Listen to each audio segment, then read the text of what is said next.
السلام عليكم، اهلا بيكم في مطبخي. النهارده جايه لكم بوصفه، وهي وصفه كيكه. لو عندك لبن رايب، هتقومي تعمليها سهله جدا. بسيطه. احنا في الصيف دلوقتي ممكن اللبن عندك يروب او ان هو يكون اللبن قاطع يعني.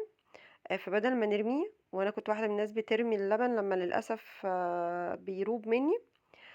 فلا قلنا بقى بدل ما نرميه، لا هنستخدمه النهارده في اعمال الكيكه. طريقة ان شاء الله تكون بسيطة وتعجبكم. ويا ريت كل اللي بيتفرج عليا ما ينساش اللايك والاشتراك في القناة.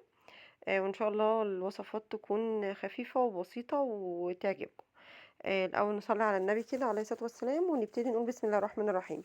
معانا المقدار اللي انا عاملاه ده مقدار كيكة الصينية الكبيرة، فانت ممكن تقسمي المقدار لو هتعملي صينية او قالب صغير. معانا 6 بيضات، هنفصل الصفار عن البياض. وهنضرب البياض. بس بصوا بقى الخطوة دي مهمة جدا. خلي خطوة ان انتي ضرب البياض في اخر حاجة. لما تخلصي الكيكة خالص اعملي الخطوة دي مهمة جدا. تمام. او ممكن تستغني خالص عن ان انتي تفصلي البياض عن البيض، وان انتي على طول تضربي البيضة كاملة مع بعض يعني تضربيهم الاتنين يكونوا مع بعض وبالفانيليا، وتنزلي بنفس الخطوات عادي خالص. ممكن تستغني يعني عن الخطوة دي تماما. وبعد كده بتنزلي بالسكر. السكر 2.25 كوب، وانا بقولك ان لاني انا عامله مقدار كبير شويه. وبعدين بحط 1.5 كوب من الزيت. بنزل واحده واحده كده علشان خاطر البياض ما يفصلش مني. ما بنزلهاش مره واحده، واحده واحده وبقلب. ممكن طبعا الكيكه سهله ممكن تضربيها في الخلاط، او ممكن اللي هي المواد السائله يعني، او ممكن ان انت تعمليها بالويسك عادي خالص، اللي هو المضرب اليدوي عادي. هنا معانا 3 كوبايات من الدقيق. ورشه طبعا من الملح كنت عاملاها ونخله بيهم الدقيق الاول.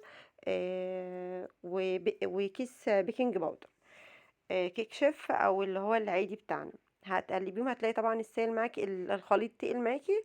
هتنزلي ب1.5 كوب من اللبن، عليهم 3 معالق من الزبدة، وتقلبي كويس. هتلاقيهم بقى اندمجوا، بقى عندك الخليط هنا ابتدى يبقى سائل معاكي. هنيجي بقى لخطوة بس للأسف هنا ما اتصورتش خطوة البيض. ما بتنزليش مع البياض اللي احنا عملناه زي الفوم ده مرة واحدة. بتنزلي واحدة واحدة وتقلبي بالراحة، علشان خاطر الهواء اللي احنا عملناه ما يخرجش منه. معانا هنا قالب انا دهناه كنت بالزبدة، وممكن تبطنيه